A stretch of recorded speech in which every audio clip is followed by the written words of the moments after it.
Following the declamation contest, which unfortunately Destiny and Blessing were evicted. Ladies and gentlemen, here's another eviction show on the Read to Lead Africa reality TV show season 3, Emergency Stars.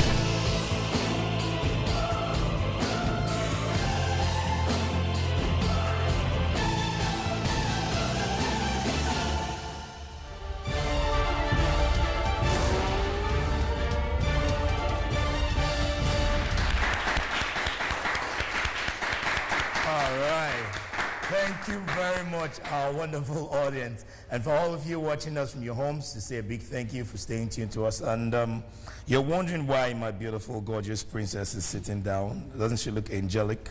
She looks really gorgeous and all. I actually took her shopping.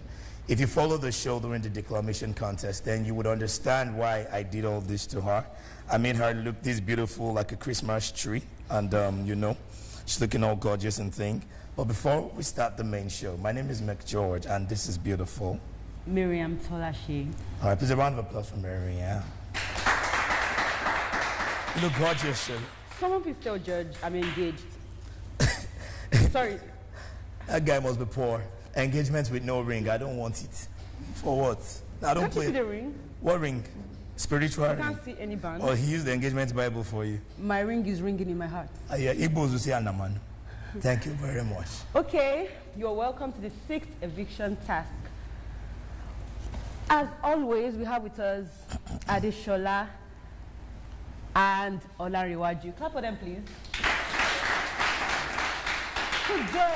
Today, our eviction task is called Mumbo Jumbo. The contestants or the housemates were given randomly picked cards that contained 10 different words. They were given a task to write an essay. This essay must contain these words in their figure of speech, isn't it? Parts of speech, but their tenses may change. It's really hard. It's really hard. For me anyways. I know it's hard for you because the fact and that hard for Judge, because Judge tried it. Judge actually tried it. Mrs. Agbola marked it, and guess what Judge scored? Someone should please guess. No house points going. Guess what Judge scored? 100%, over 100. Miriam. Sorry, guess 37. You're close. You got what 20. Rubbish? He got 27. You're very close. Clap for him. He tried. I don't even believe what you're talking about. Yeah. So Mumbo Jump. Are you guys ready? Oh, what's wrong with you? Are you ready? Are you ready? Well, 2 people will be leaving the Read to Lead Africa reality TV show today. Will be evicted from the Read to Lead Africa reality TV show. Just trying to make you look real beautiful. I'm talking to viewers at home and our housemates. Can you hear me? Sorry, darling. You're disturbing the show. Okay, I'm sorry. Yeah. I was just trying to do some mumbo jumble on you. And viewers, this is the seat. This is the hot seat. Our housemates will be sitting on this seat to read their essays to us. Please open your ears and listen to them attentively. Yeah, this is my own essay. Make hay while the sun shines. The faster you grow in life, it's hard. The easiest thing is just talk about the person you love. Talk about me. All right, ladies and gentlemen, we'll be right back. Thank you. All right,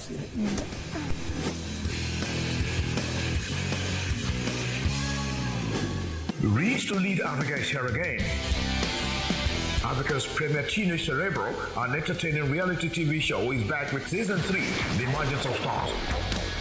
For 30 days, 90 housemates of the Read to Lead house shall battle for the grand prize of 2 million naira in scholarship and other fantastic prizes. The contests include words arrangement, spell it, public speaking, declamation contest, mumbo jumbo, fastest and best, critical reasoning, mastermind series, the great debate and lots more, plus sports, parties, music, drama and plenty of laughter, showing daily on these channels.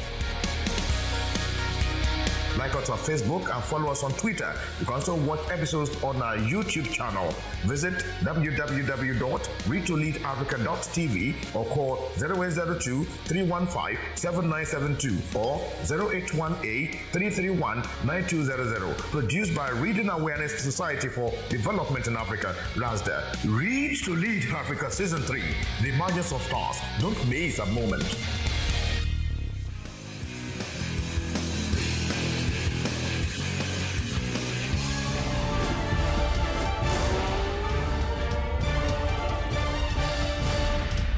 Good day, everyone.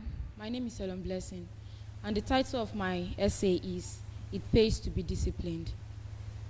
Nikki Bash was a very cheerful and mushy girl. She was a very beautiful girl, and a lot of people envy her because of her beauty.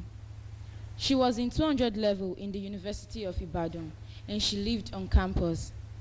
Nikki Bash was a people person, and most of her course mates liked her. However, there was a certain occultic group in our block called the Do's. This group was a very infamous and mysterious group. The students do not know the identity of the members, but the group was known due to the fact that they always left their trademark, that is, their group name, on every spot they are tagged. The Do's group always has a list for initiating students every semester. Unfortunately, Nikki Bash was the next on the list, and since she was a coursemate to a member named Esther, they had to assign Esther to lure Nikki Bash into their occultic group. Although Esther was a freshman when she was initiated, she was hardly assigned to do anything. Esther started approaching Nikki with the excuse of not understanding some topics that were taught in a particular course.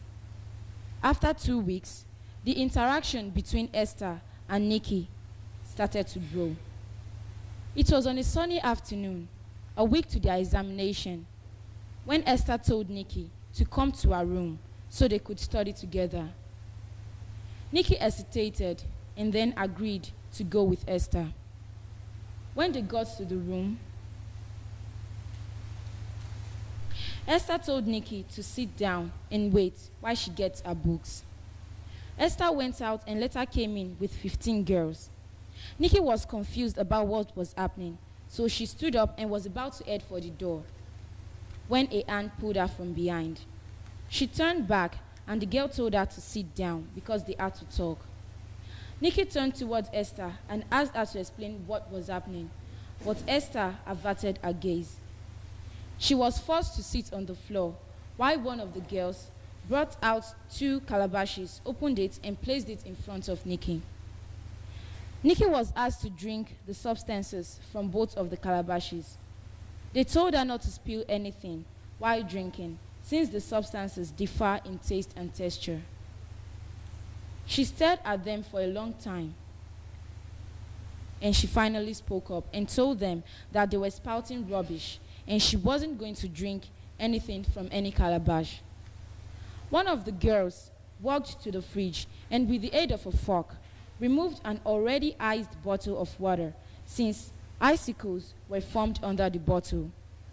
She hit the bottle on Nikki's head and said, "Before we forgo any initiation process, this is a normal tradition, using strong arm process for strong heads like you. We have gone through this with numerous girls. Some died, while some survived.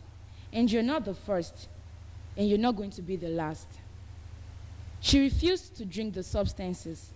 She told them that she does not want to do anything that will beset her future. Esther nudged her way through to the front and bleakly told Nikki that she had no other choice but to drink the liquid, else she would die.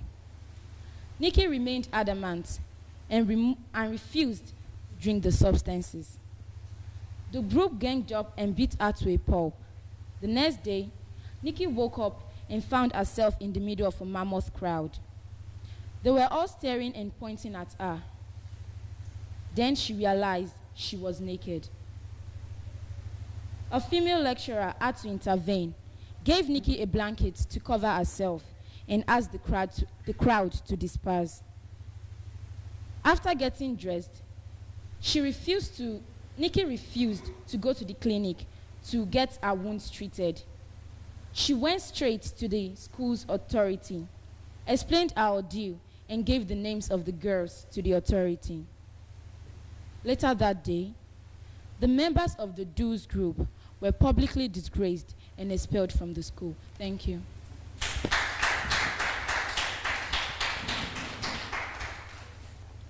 Good day, everyone. I'm Atunde Goodness, and I'd like to narrate this short story with these words: expansion, yoke, strategy, behold, eliminate, meadow, delightful, flaky, melodic, and gleefully. The title of this short narrative story is Take Heed, Lest You Fall. During my primary school days, I was the one who topped my class from primary 1 to 3 consecutively, taking the very first position. But it was after a prize-giving ceremony for the primary 3 session that I got to know that some of my mates had been willing to take that position from me. And the reason for this thought was because I was always far ahead of them in any examination, so they all saw it as a futile effort and could only fight for the second or third position.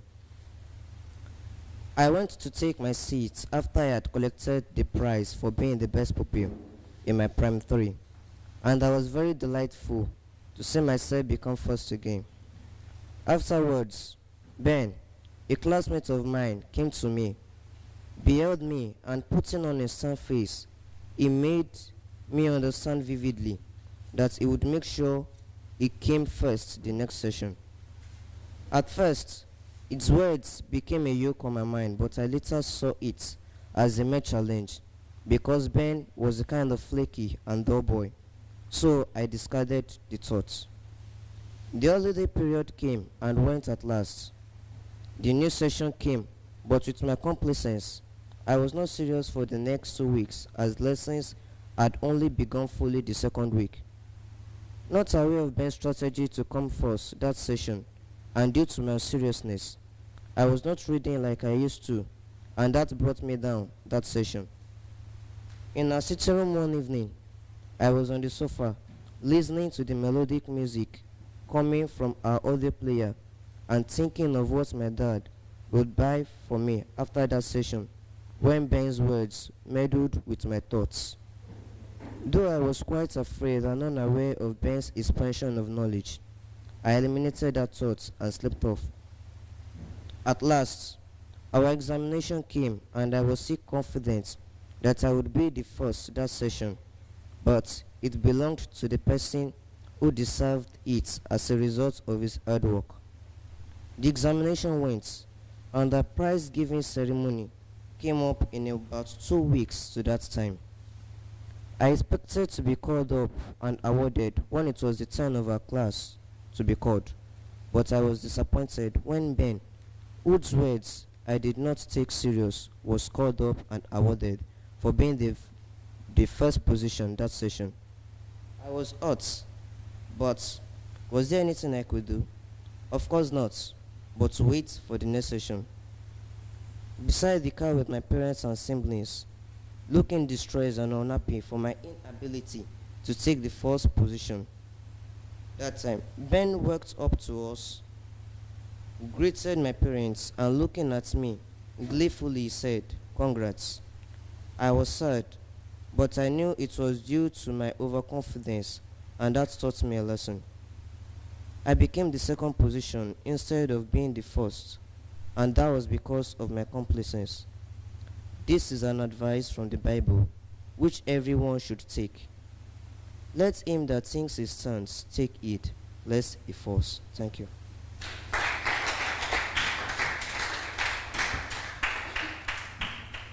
Savio.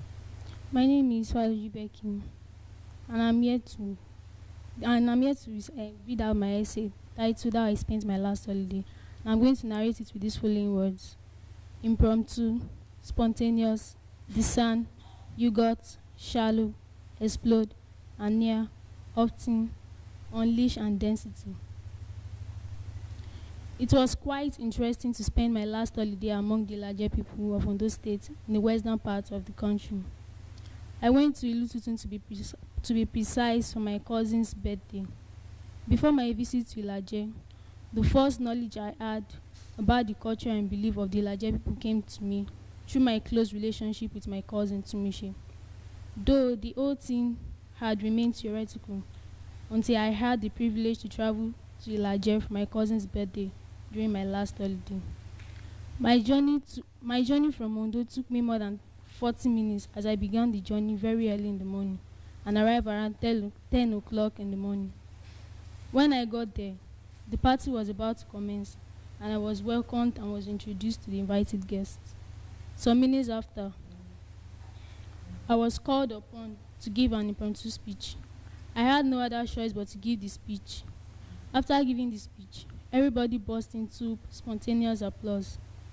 I was so happy because it is often discerned how widespread public support is. Everybody enjoyed themselves and they were given sweet yogurt as they dispersed to the house. The following day, I was introduced to the people living in the neighboring houses surrounding Tumishe's parents' house.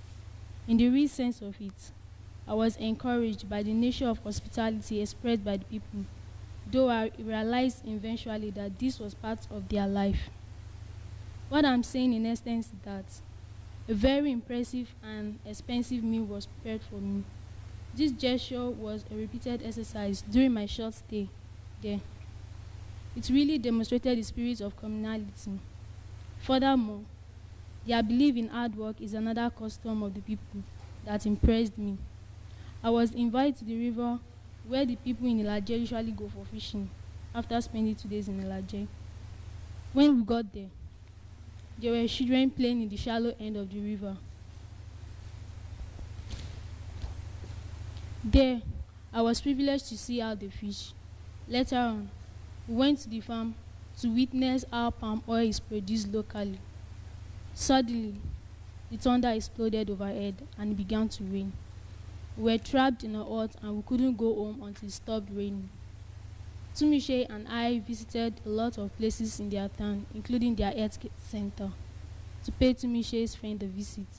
I was frightened when I saw a woman rush into the hospital carrying her daughter in her arms, explaining to the doctor that our daughter had a shock and fainted.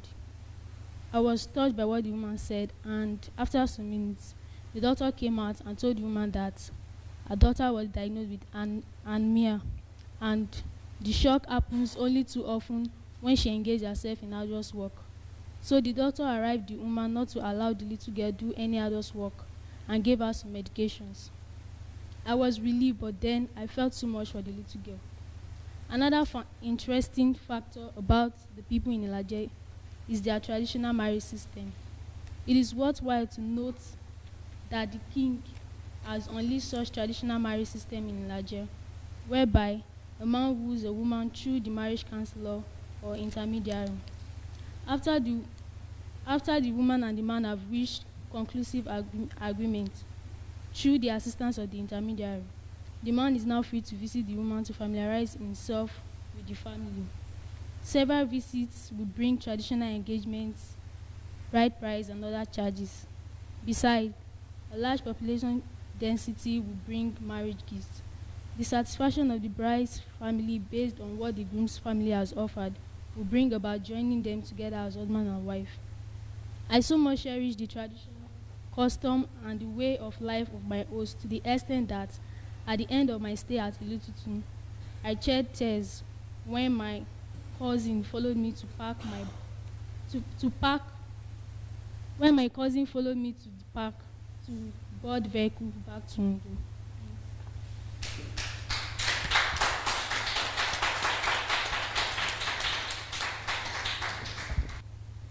Good day, everyone. My name is Akinto Wedamlola, and I would like to narrate my essay titled, You Reap What You Sow. Before I begin, I will highlight some words that will appear in my essay. They are roundly, rivalry, bargain, abnormal, absurd, admonished, undue, expire, lethargic, and jargon. My essay in full. Several years ago, there lived a king in a kingdom. King Adigun was the ruler of Ajabamidele, the land of prosperity. He was a very charismatic king and generous. He was also a loving and understanding king. He treated everybody in his kingdom equally. He married 2 wives. They were Lawumi and Akweke. Lawumi was the first wife, but for her misfortune, she couldn't give birth to a child. So, King Adigun married Akpeke because he needed an heir. Akpeke gave birth to a son in the first year of marriage to King Adigun. After Akpeke gave birth to Adeoye, Lawumi's hatred for her grew so strong. She was aware that Adeoye would succeed his father. She also knew that her position as the first queen would not be respected anymore once Adeoye ascends the throne. This fact created rivalry between her and Akpeke. She was always instigating troubles for Adeoye. There was an instance that she accused him of stealing, but for Adeoye's status as the heir, he was always pardoned for the offenses he never committed. For that, Lawumi concluded in her heart to get rid of him once and for all. One fateful day, she visited a very powerful native doctor called Anlugwa in the outskirts of the town. She planned to acquire the charm to kill Adeoye from him. When she got to Anlugwa's house, she explained her ordeal to him. Anlugwa was not happy with her intentions. He admonished her not to engage in such a wicked act, but Lawumi was strong-headed. She refused to change her decision. Knowing fully well that money does everything, she promised to pay Anlugwa handsomely for all the preparation of the charm, and he agreed. To prepare the charm, she was asked to provide some necessary materials like white linen, robust goat, 2 turtle doves, and palm oil. She did as she was told and picked up the bargain in the sales that day. Because it was the town's market day and the market was filled with people. She brought the materials to Anlugwa, who did the necessary rites and gave the prepared charm to Lawumi. Anlugwa strictly warned her that the charm could bounce back at her if the intended victim had no such intentions towards her. Lawumi assured Anlugwa that it was Akpeke that shot her womb. She got home and used the charm as she was told to. Unfortunately for Akpeke, Adeoye started acting abnormal the following day. He started acting in an abnormal manner the following day. His behavior was absurd. King Adigun and Queen Akpeke were worried. They called the chief priest to the palace to cure him immediately. Immediately they found out that something was wrong with their son. Lawumi started shedding crocodile tears when it was confirmed that Adeoye was insane. The chief priest couldn't cure him because Anlugwa's power was mightier than his. Lawumi started rejoicing because of her victory. She knew very well that a lunatic cannot become the king. The ordeal continued until a revivalist came to organize a revival program for the people of Ajeba-Midele. Prince Adeoye was taken to the program. After the revivalist prayed for him, he was healed. God undid Lawumi's charm, and its power expired. Unluckily for Lawumi, the effects of the charm bounced back at her. Immediately, she started behaving abnormally. Everyone present at the scene were surprised. Lawumi started speaking jargon and she was ripping her clothes. Immediately, the information got to the king. The report made him lethargic and sad. He was also shocked. She started confessing her actions and how she wanted to usurp the throne and crown herself queen. All the witnesses at the scene roundly supported that she should be stoned to death. But before they could swing into action, Lawumi started vomiting and she died. She wasn't buried as a royal, but her corpse were thrown into the evil forest. The death of Lawumi really touched King Adigun. He remained a monogamist after her death. 2 decades after the incident, King Adigun died and was buried as a great monarch. Prince Adeoye was crowned, and the kingdom enjoyed development, growth, and peace during his reign. Lawumi sowed evil and reaped it with death and disgrace. The end. Thank you very much.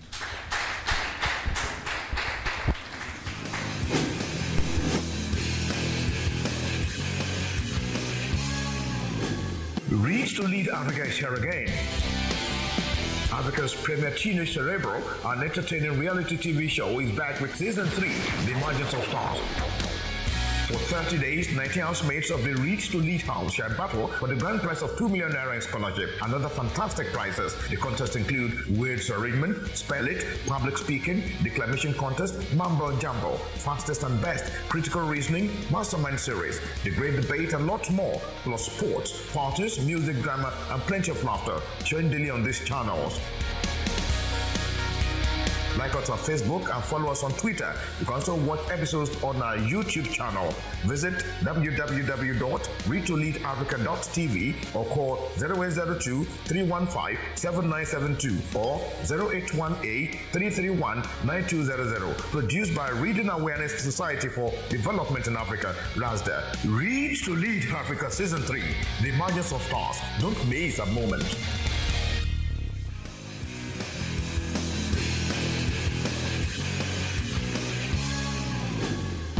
Good day, everyone. My name is Gospel Deborah. I am here to narrate my essay, A Fight I Had with My Best Friends. The words that must be included in the essay are illustrate, ornament, criticism, colossal, bumpy, alighted, jovially, panicky, wrench, disarmed. I vividly remember the first and only time I got into a fight. It was a fight with my best friend, Tonye. The incident clearly illustrated the need for me to control my temper, because if I had not been stopped, I would have hurt her really bad, though I thought she really deserved it. Let me go into details. It started when I invited Tonye home and then to my room. She noticed an ornament in my room that she really liked. She asked if she could have it, but I refused her. The ornament was so precious to me. It was made for me by my late father in gold. It was so beautiful and a sign of good luck. She pleaded and pleaded, but I stood my ground. Later, she left my house in anger. The following day, when I got to school, I realized that Sonia had spread lies about me being so selfish, stingy, and self-centered. I suffered so much criticism from my friends that I could not help but break down in tears. When Toyin saw me crying, she felt very bad and sincerely apologized to me, or so I thought, and I forgave her. One day, she visited me and I welcomed her with open arms into my room.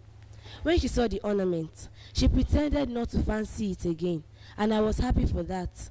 After all the fun and play, she left. 3 hours later, I realized that my ornament was missing. Adding 2 and 2 together, I knew who took it. Instantly, I took a cab to her house. Her house had a colossal statue in front of it. The road to her house was very bumpy, and it only increased my anger. Immediately, I alighted from the cab. As if on impulse, I saw Tonye with the ornament on the balcony, but she did not see me. When she became aware of my presence, she hid the ornament and pretended to welcome me jovially, but I was not deceived, and I asked her immediately for the ornament because I saw her. Instantly, she became panicky and tried to invent more lies. It was then I lost control. I did not know when I slapped her and I was about to hit her with a glass table when I felt a sudden wrench on my arm. A brother, attracted by the commotion, came in and saw me about to hit his sister and disarmed me. Everyone knew Tony had gone far, and I, father. Everyone was disappointed in me, and I felt very guilty, knowing I had done a colossal mistake. I swore never to get into a fight again, and Tony never took anything from me without my permission again. Thank you.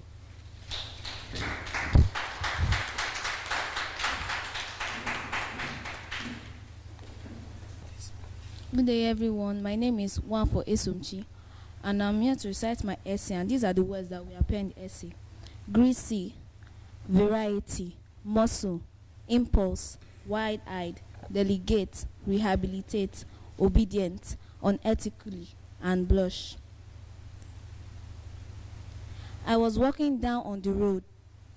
And as I was coming back from school, I was in my uniform with a school bag dangling from one hand. As I turned to my right, I saw a house next to the forest.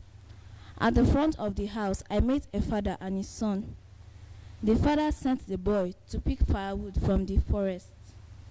At this point, I looked at the boy going into the forest. Then I decided to take a shortcut through the forest home. I had never taken this way before, but I decided to take chances. I was at the boy's track, but then I lost him. As I got deep into the forest, I got lost. I heard some strange noises, and suddenly I was unconscious. I woke up in a strange hut. The walls were greasy. There were a variety of calabashes on the floor. What they were used for, I didn't know. Where I was, I had no idea. I heard a noise from outside.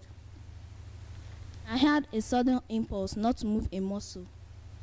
The noise got closer and closer, and my heart was beating rapidly. Suddenly, the entrance to the hut was pushed open. A man came inside. I pretended not to be awake and looked at him through a little space of my right eye lids.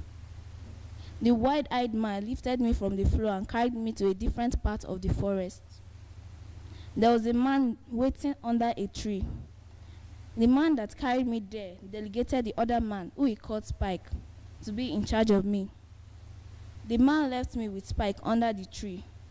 My chest was stiff because I was scared and anxious of what will happen next.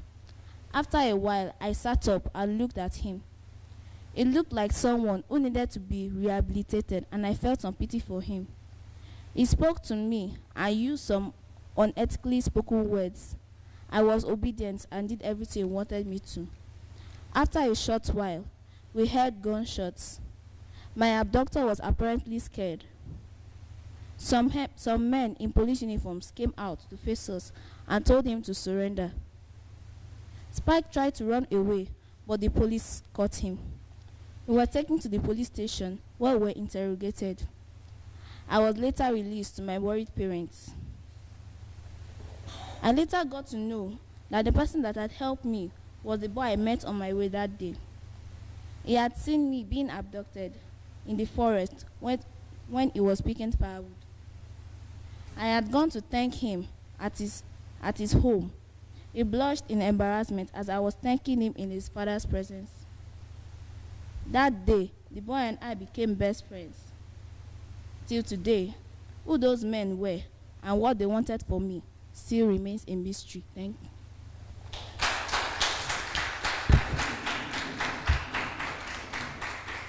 Good day, everyone. My name is Ogazie Blessing. The title of my essay is A Memorable Day. These words can be found in my essay: pneumonia, candid, adroit, lynch, revelation, conformist, jauntily, astonish, glitz, and refuel.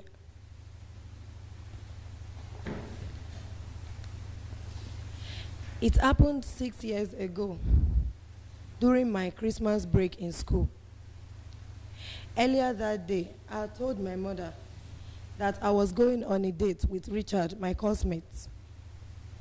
I was quite happy and nervous at the same time, and I did not know what to expect.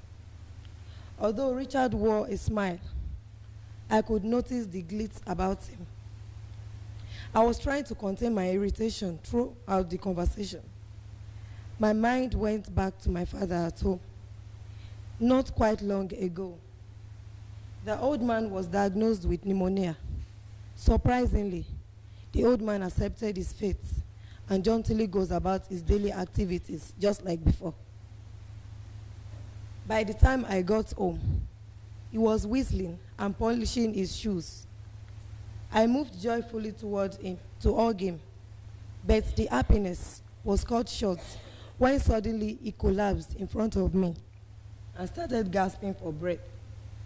In a short while, my mother and other members of the family were at the spot trying to take him to the hospital. My mother kept on screaming for help, and it got to a point where the men felt that my mother could not go with them due to the shock she had suffered. But she insisted on following them. They later allowed her to go with them. Our landlord, who used to care less about others, astonished me by offering to take me to the hospital. We drove off in high speed, but the speed eventually yielded nothing, as we had to stop by a filling station to refuel the car. When we got to the hospital, the receptionist prevented us from going in to see the doctor. She assured us that everything was under control. I noticed that she was an adroit woman, despite the tension. At that moment, that was all I needed to hear. I waited anxiously for the doctor to come out with good news. The doctor later came out of the emergency room.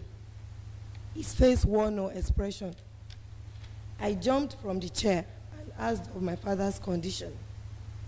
"I'm sorry, he died before we could rescue him," he said in a candid tone.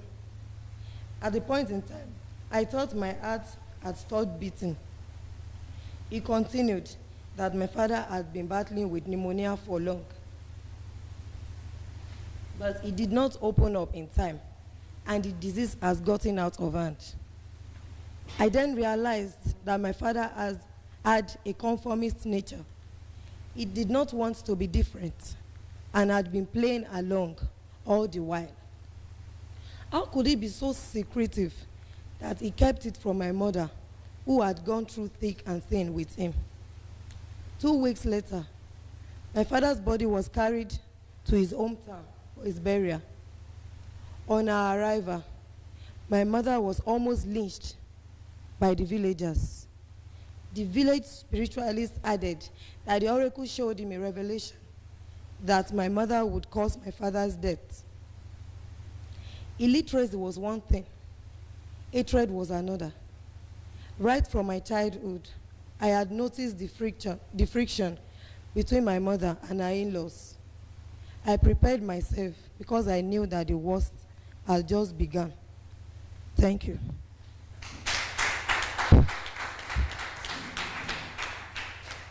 Good day, everyone. My name is Oloroluwa Atobi, and the title of my essay is Factors Responsible for Students' Failure. Here are the words that will appear in my essay. Galley, Shili, category, activate, equivalent, unsightly, energetically, zealous, transcribe, guarantee. Factors responsible for students' failures. It is highly disappointing when you see the rate of failure of students increasing. Every day the rate of failure increases. Statistics has let us know, as delivered by some examining bodies, that the percentage of pass is fewer than that of failure. Example, WAEC result 2014. The statistic reveals that 70% failed while 30% passed. There are a lot of factors responsible for students' failure, which I would like to discuss a few. One of the reasons for students' failure is the issue of incompetent and substandard teachers. Many teachers in schools are either lazy or incompetent. Or how does one explain a situation where students take shock from their teachers and start to teach other students? Simply because the teachers have failed woefully to guarantee authority by teaching? Well, students taught by such teachers will pass their examination only if their personal efforts by attending after-school programs. Additionally, students who fail examination are pardonable because there are not enough relevant books, and books are galley that can take one across the seas of education. It means books help the students to move from one step to another, also to conquer problems in their educational career. Even where there are relevant books, many students do not have adequate guidance as to which book will help them best. Shilly students or candidates may likely fail their examination because they are given room for fear before the examination begins. Examination anxiety is also one of the factors responsible for students' failure. Some students are brilliant, but they failed because they are afraid of examinations. Mostly, the category of students who do fail are the unserious one. They do not prepare before examination. Some students do not prepare against their examination. They never mind reading. Instead, they love to play football. I can still remember the motto of one of the schools in my community. Ora et labora, which can be transferred in English as work and pray. It is easier said than done for some lazy students. They just say it, but they never put it into practice. It is easier for zealous students to pass because they aspire to know more and even go beyond their syllabus. Some students do read energetically. They have baffled both tooth and nail, but they still fail. Why? It is because they have not comprehended what they have read. To activate the standard of education, some measures need to be put into consideration. Students should read and comprehend. Competent students should be employed. Government should give out scholarships to students equivalent to free education. Relevant books should be provided in the library for students' use and other facilities that suit education. In conclusion, it is unsightly seeing a student who has seen the four corners of the secondary school who cannot write down his or her name. That is why I suggested earlier that the government should find solutions to the problems of students' performances. If the solution I have mentioned above can be taken into consideration, there is a guarantee that the rate of students' failure will decrease. Thank you for giving me the listening on this.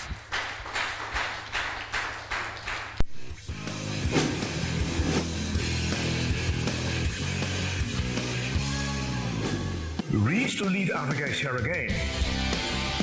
Africa's premier teenage cerebral and entertaining reality TV show is back with season 3, The Emergence of Stars. For 30 days, 90 housemates of the Reach to Lead house shall battle for the grand prize of 2 million naira in scholarship and other fantastic prizes. The contests include words arrangement, spell it, public speaking, declamation contest, mumbo jumbo, fastest and best, critical reasoning, mastermind series, the great debate, and lots more, plus sports, parties, music, drama, and plenty of laughter. Showing daily on these channels.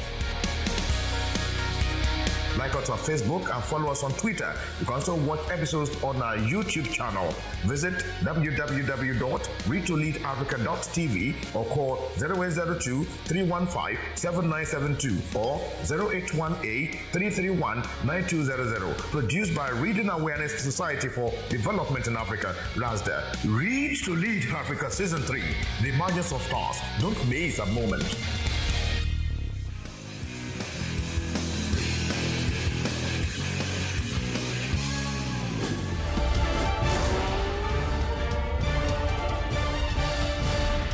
Welcome back from the short break.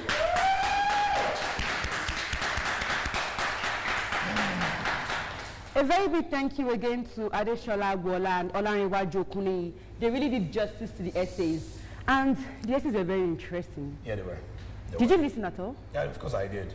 You sure? You weren't listening because I saw you were just gazing at me all the time. Oh, yeah. You just kept admiring me all the time. But Oh, it's yeah, allowed. oh, It's yeah. all We all know it's the other way around, don't we? Don't we? Don't we? See, trust me, you people don't even understand why Miriam looks good today. She's trying to impress me. Sweetheart, I love you for who you As are. I was saying... Okay, there you go. As I was going to say. Are you correcting me? As I was going to say. Are you correcting me? I lived in the same house with Queen Elizabeth. Spell it. IT. Anyways, we're going to that sad moment again. So we're going to breathe in and breathe out. All right. I won't be doing that very miserable job. No. George, you're allowed to be hated for tonight. Not my fault. The works of your pens and your paper, not you, actually caused this. All right. Now, if you hear your names, please step forward as we go into the eviction proper.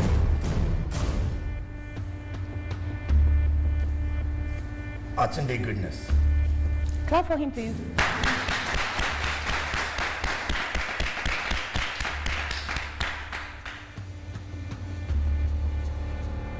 Hello, good watching.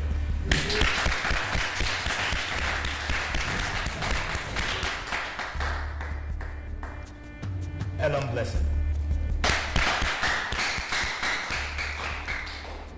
Before you continue, please, it will interest you to know that the girls hold hands to pray that a girl must win and that a girl will not be evicted. Can you imagine? And then I went to the boys' room and they told me again that no boy must be evicted today. So whose prayer is going to get answered? Let's hear what the oracle from the boys. Let's see if the oracles from the boys or the oracle the boys consulted was right. Okay. But I know you all believe in God, you believe in Jesus Christ. So let's see, because I assume, well, I think you're all Christians, yeah? Study Muslim and Muslim. Okay. If you're a Muslim, I know you believe in Allah. And Allah. So let us see whose prayer worked this time. 3 housemates before, 2 would be evicted. Now,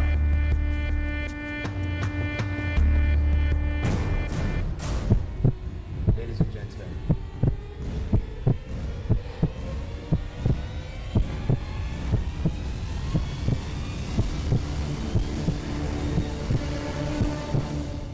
Attend goodness, you're safe.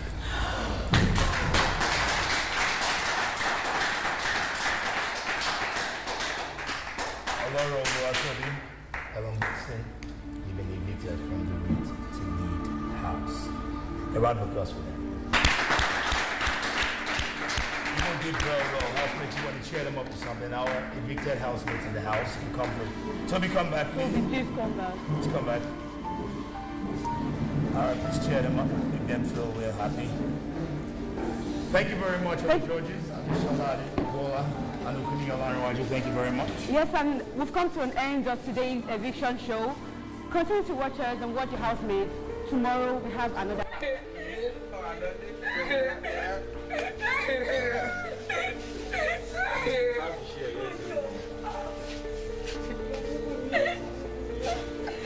Goodie bag. Everything bad, man. Everything bad.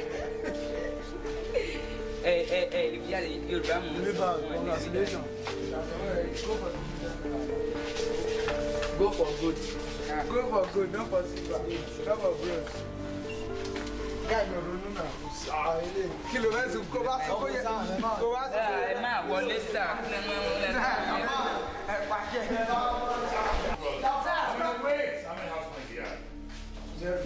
How many house points did you have? Larry, come back here. Sir, actually, sir, I wasn't speaking Yoruba.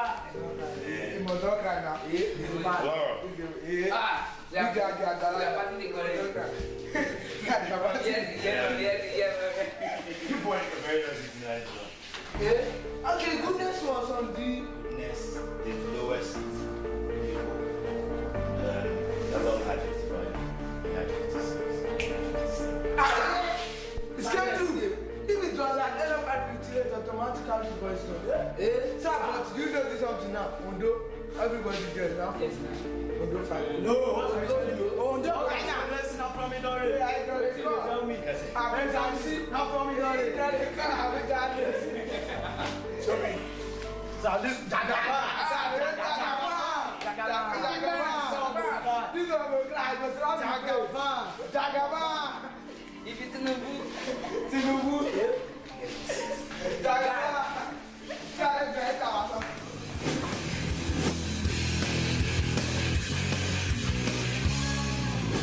Reach to lead Africa is here again.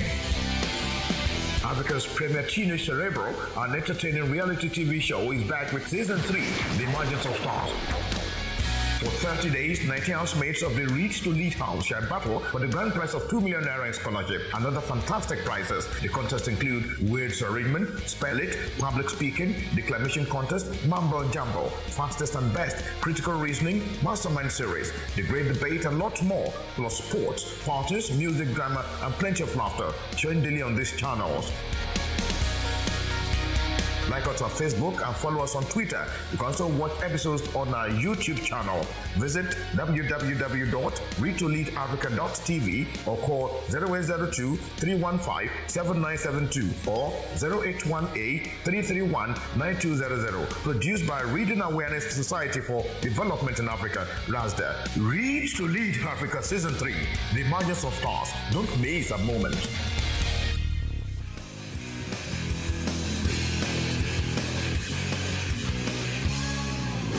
Before I was evicted today, it never occurred to me that I would be evicted. When I first started, because everybody had to start with listing the words they were supposed to put into the essay. I didn't do my own, so I thought they might actually remove from my mark there. Among my housemates, I think Ogazie Blessing will be able to win the competition because she speaks with passion. With any topic she's presented with, she speaks with passion with the topic, so I think she will actually. I want to advise the housemates left in the house to keep working hard and praying, to work very hard and pray. That's how I would say. I never thought of being evicted today because I never prayed that.